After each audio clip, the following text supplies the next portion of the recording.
जो हमारे ये रोटेशन मोशन होते हैं, complex combined T plus R motion होता है, तो ये जो रिजिड बॉडी होती है इन सब में, तो ये जो रिजिड बॉडी का सेंटर ऑफ मास है ये इजी पाथ लेता है।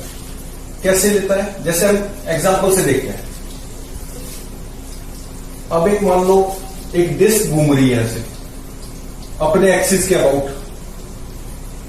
ओमेगा से, और ये इस एक्सिस के अबाउट भी ऐसे घूम रही है।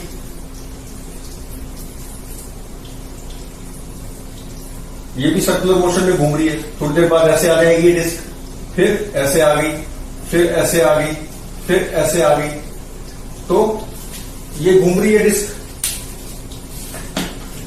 तो पेन लेता हूं।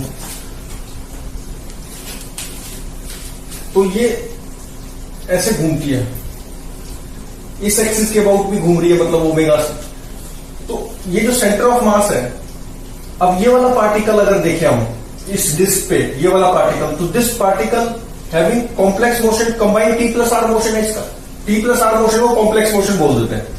तो कॉम्प्लेक्स मोशन जब होता है तो उसके कोऑर्डिनेट लिखने मुश्किल हो जाते हैं। जैसे मान लो ये वाला पार्टिकल हम देखें, तो ये वाला पार्टिकल इस डिस्क में तो घूम ही रहा है और आगे भी जा रहा है, तो ट्रांसलेशन भी है, रोटेशन भी है। हर पार्टिकल का मोशन डिफिकल्ट है। लेकिन अगर centre of mass of this देखें तो इसका तो सिर्फ सर्कुलर मोशन है। ये सिर्फ सर्कुलर मोशन कर रहा है, simple circular motion. Centre of mass of disc is performing simple circular motion. तो इसलिए सेंटर ऑफ मास के मोशन हमेशा जनरली ये रिजिड बॉडी थी। रिजिड बॉडी हम नेक्स्ट वीडियो में समझेंगे क्या होती है। तो सिंपल पाथ लेता है सेंटर ऑफ मास। ये पहला एग्जांपल दिया मैंने। अच्छा, सेकंड एग्जांपल, जैसे व्हील ऑफ बाइसिकल, कार, कोई भी लेंगे हम, तो वो रोल करता है। रोलिंग हम पढ़ेंगे थोड़ी देर बाद और अच्छे से। तो ये अगर मैं ये पार्टिकल को देखूं, इसका मोशन, तो इसका मोशन कैसे होगा? ऐसे होगा ना, ऐसे जाएगा ये। तो ये कॉम्प्लेक्स मोशन है इसका। लेकिन और किसी भी पार्टिकल को देखें, उसका भी कॉम्प्लेक्स मोशन है। मतलब कॉम्प्लेक्स मोशन मतलब टी प्लस ट्रांसलेशन भी हो रही है, रोटेशन भी हो रही है। लेकिन centre of mass is taking simple path, straight line, simple straight line path, simple straight line path. यहां भी अब ये पार्टिकल है, ये घूम भी रहा है और इधर भी जा रहा है, तो कॉम्प्लिकेट पाथ हो गया ना। लेकिन सेंटर ऑफ मास जो है वो is taking simple straight line path. थोड़ी देर बाद ये व्हील ऐसे हो जाएगा, तो ये ऐसे ही जा रहा है। तो सेंटर ऑफ, अब 2 एग्जांपल बताए मैंने। तीसरा एग्जांपल और देख सकते हैं कि भाई जैसे ये पेन है, इसको मैं ऐसे ऐसे फेंक देता हूं, तो अगर ऐसे फेंकूंगा, कैसे? ऐसे, तो ये घूम भी रहा है और ट्रांसलेशन मोशन भी है। ट्रांसलेशन मोशन कब होता है? जब सेंटर ऑफ मास मूव करे। अब इसमें देखो, सेंटर ऑफ मास मूव कर रहा था, ट्रांसलेशन भी था, और एक लाइन इसमें मैं ड्रॉ कर दूं तो ये ऐसे भी घूम रहा है अपने एक्सिस पे, तो रोटेशन भी हो रही है।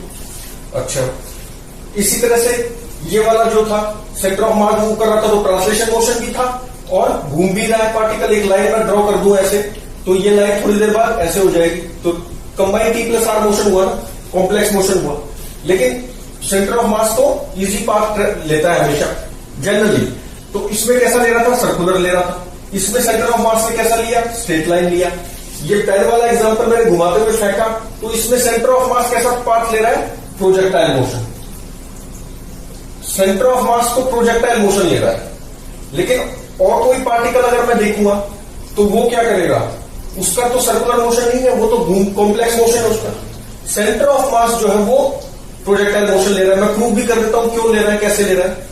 अब ये रॉड थी, रॉड मान लो या पेन मान लो इसको। अब मान लो मुझे इस पॉइंट का, ये M1, ये पार्टिकल M1 है, ये पार्टिकल M2 है, एंड पॉइंट्स पे इनका मुझे कोऑर्डिनेट लिखना है t = 0 पे, eight any time t।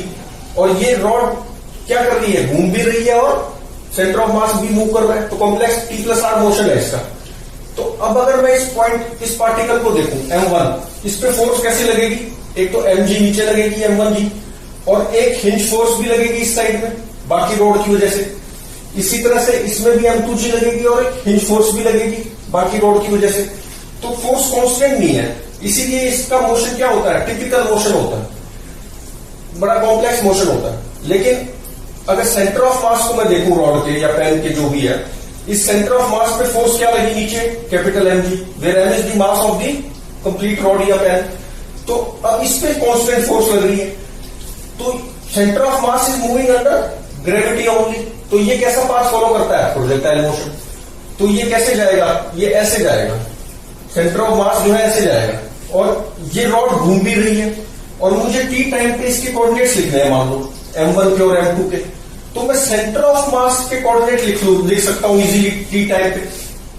x coordinate of centre of मास क्या लिख दूंगा, x कोऑर्डिनेट, तो x वेलोसिटी, हॉरिजॉन्टल डायरेक्शन में तो कोई एक्सेलरेशन नहीं होती प्रोजेक्टाइल मोशन में, तो क्या है, ये मान लो u से फेंका था, ऐसे u से फेंका, ठीक, ये थीटा, तो u cos थीटा हो गया, u cos theta into T, u cos theta into T. ये सेंटर ऑफ मास के x कोऑर्डिनेट हो गया किसी भी टाइम t पे। अच्छा, y कोऑर्डिनेट क्या हो जाएगा सेंटर ऑफ मास का at time t, u sin theta t minus half g t square.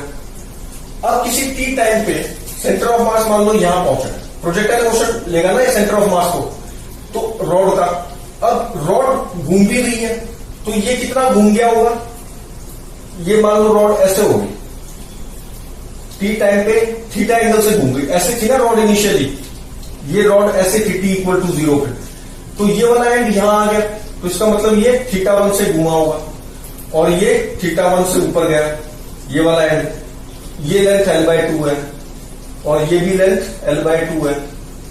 तो मैं कैसे लिख सकता हूं, x centre of mass, x centre of mass,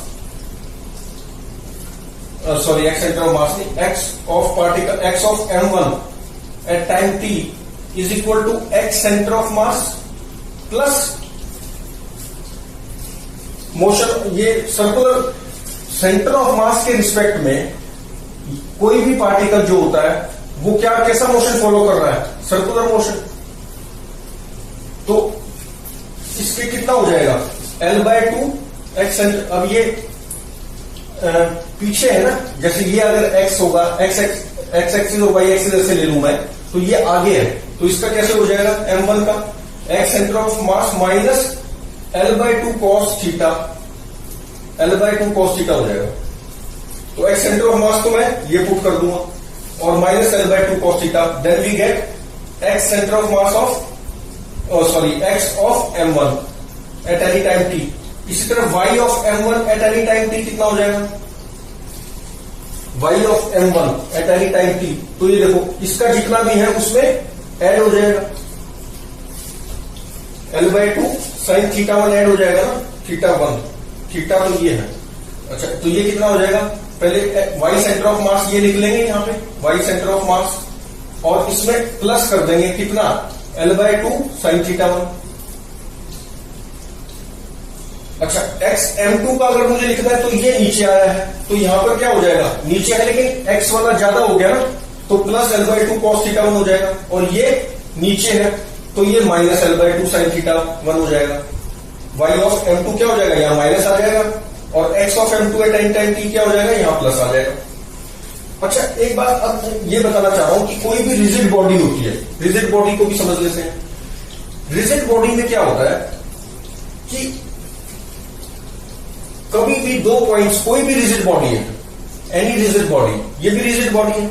rigid body की डेफिनेशन क्या है कि किसी भी मोशन में, कोई भी मोशन हो रहा हो रिजिड बॉडी का, distance between any two points taken on rigid body remains same. कोई भी मोशन करा लो, अगर ये सिंपल ट्रांसलेशन कर रही है तो भी ये डिस्टेंस सेम रहेगा किसी भी दो पॉइंट्स के बीच में। अगर ये रोटेशन कर रही है तो भी किसी भी दो पॉइंट्स के बीच में डिस्टेंस सेम रहेगा। अगर ये कंबाइंड t प्लस r कर रही है तो भी किसी भी दो पॉइंट्स के बीच का डिस्टेंस तो सेम ही रहेगा, क्योंकि रिजिड बॉडी ये खिंचती थोड़ा है, फ्लेक्सी स्प्रिंग जो है, जैसे स्प्रिंग है, तो स्प्रिंग रिजिड बॉडी नहीं है। नेकलेस है, जैसे चेन होता है ना, माला, वो भी रिजिड बॉडी नहीं है, क्योंकि उनमें दो पॉइंट्स के बीच का डिस्टेंस क्या है, चेंज हो जाता है। लेकिन रिजिड बॉडी की हम लेके को स्टडी करेंगे रोटेशन मोशन में, तो रिजिड बॉडी में टू पॉइंट्स का बीच का डिस्टेंस कभी चेंज नहीं होता, चाहे किसी भी तरह का मोशन हो। तो अब ये जो रॉड थी, ये भी रिजिड बॉडी थी, तो इसमें भी किसी भी दो पॉइंट्स का के बीच का जो डिस्टेंस है वो चेंज नहीं होता। अब समझने वाली बात यह है कि कब चेंज नहीं होता। या तो ये दोनों रेस्ट पर नहीं, ये पार्टिकल और ये जैसे मान लो प्योर ट्रांसलेशन मोशन हो रहा है बॉडी का, सिर्फ ऐसे जा रही है, तो ये पॉइंट और ये पॉइंट ये दोनों रेस्ट पर है ना एक दूसरे के with respect to each other.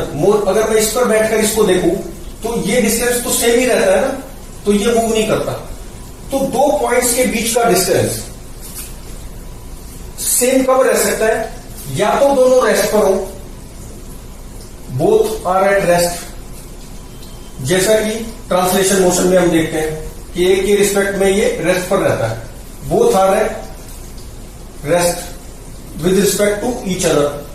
With respect to each other जरूरी है क्योंकि ग्राउंड के फ्रेम में तो ये मूव कर रहे हैं। सेकेंड, दो पॉइंट्स का डिस्टेंस कब बराबर हो सकता है? या तो रेस्ट पर हो या one is rotating with respect to other with angular velocity omega.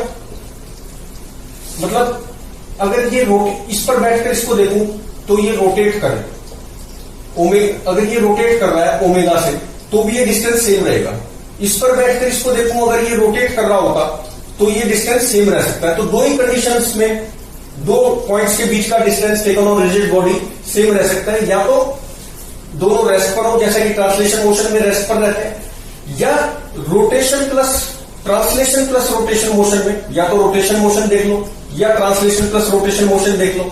उसमें क्या हो रहा होता है कि किसी भी दो पॉइंट्स के बीच की दूरी इक्वल होती है, लेकिन एक जो है with respect to other angular velocity omega से घूमता है। जैसे कि अब ये था, ये रॉड थी, ठीक है, ये प्योर रोटेशन मोशन हो रहा था, थोड़ी देर में ऐसे आगे, तो इसमें दो पॉइंट्स का अगर मैं दूरी देखूं, इस पॉइंट की और इस पॉइंट की, किसी भी दो पॉइंट को ले सकता हूं, इसको भी ले सकता हूं। अगर इस पॉइंट को और इस पॉइंट को देखता हूं तो ये दूरी क्या है? अब थोड़ी देर बाद ये पॉइंट यहां आ गया, तो अगर इस पर बैठकर देखूं इसको तो ये रेस्ट पर तो नहीं रहा ना, थोड़ी देर बाद ये यहां आया है, इसका मतलब एंगुलर वेलोसिटी ओमेगा से ये आया होगा। तो या तो रेस्ट पर है तब दूरी बराबर रह सकती है जैसे ट्रांसलेशन मोशन में, या एंगुलर वेलोसिटी ओमेगा से भी घूम रहा है तो भी दूरी बराबर रह सकती है। जैसे प्योर रोटेशन में अगर ओमेगा से ये रॉड घूम रही है तो ये भी ओमेगा से ही घुमा ये पार्टिकल और ये डिस्टेंस सेम रहा। इसी तरह से ये दूरी, ये भी ओमेगा से घुमा होगा, यहां पहुंचा होगा, ये फिर से दूरी सेम है। तो with respect to one particle other particle को देखते हैं तो वो एंगुलर वेलोसिटी ओमेगा से घूमता है रिजिड बॉडी में, चाहे कैसा भी मोशन हो, कॉम्प्लेक्स मोशन हो, सिंपल ट्रांसलेशन रोटेशन कुछ भी हो। तो सिमिलरली इस रॉड में ये पार्टिकल सेंटर ऑफ मास पे बैठ के मैं किसी भी पार्टिकल का मोशन देखूं तो वो या तो रेस्ट पर तो रह नहीं सकता क्योंकि इसमें टी प्लस आर मोशन है, टी प्लस आर मोशन हो या आर मोशन हो, तब क्या करता है with respect to one particle other particle कोई भी ओमेगा से घूमता है। तो इसमें भी ये पार्टिकल जो है with respect to centre of mass angular velocity omega से घूम रहा है, ये भी with respect to centre of mass omega से घूम रहा है। अच्छा, इस पार्टिकल पे बैठ के देखूं तो ये भी ओमेगा से घूम रहा है, इस पार्टिकल पे बैठ के देखूं तो ये भी ओमेगा से घूम रहा है, इस पे बैठ के देखूं तो ये भी ओमेगा से घूम रहा है। तो हर particle with respect to another particle combine T plus R या आर मोशन में ओमेगा से घूमता है। और अगर ट्रांसलेशन मोशन है तो रेस्ट पर रहते हैं दोनों पॉइंट्स, कोई भी नहीं घूम रहा होता। जैसे मान लो ये बॉडी वी से जा रही है तो ये विद रिस्पेक्ट टू, अगर इस पर बैठ के इसको देखूं तो क्या है, ये रेस्ट पर है, घूम थोड़ा ना रहा है। और इस पर बैठ के इसको देखूं तो भी ये भी रेस्ट पर है। ग्राउंड के रिस्पेक्ट में दोनों बी से मूव कर रहे हैं। इसी तरह से ग्राउंड के रिस्पेक्ट में तो इसका टी प्लस आर मोशन है, खाली इसका प्रोजेक्टाइल मोशन है ग्राउंड के रिस्पेक्ट में, इसका भी टी प्लस आर है। अच्छा, लेकिन अगर किसी भी एक पॉइंट पे बैठ के दूसरे का मोशन देखूंगा तो क्या है, प्योर रोटेशन है, एंगुलर वेलोसिटी ओमेगा से घूम रहा है, रेस्ट पर नहीं है, रेस्ट पर यहां पर है। अच्छा, तो इस तरह से हमने ये वाला क्वेश्चन कर लिया। अच्छा, इस चीज को मैं प्रूव भी कर सकता हूं रिजिड बॉडी के लिए। तो रिजिड बॉडी को प्रूव करने के लिए कि भाई एंगुलर वेलोसिटी से घूम रहा होगा, घूमता है पार्टिकल हमेशा, वो दो इलस्ट्रेशन लेंगे हम नेक्स्ट वीडियो में।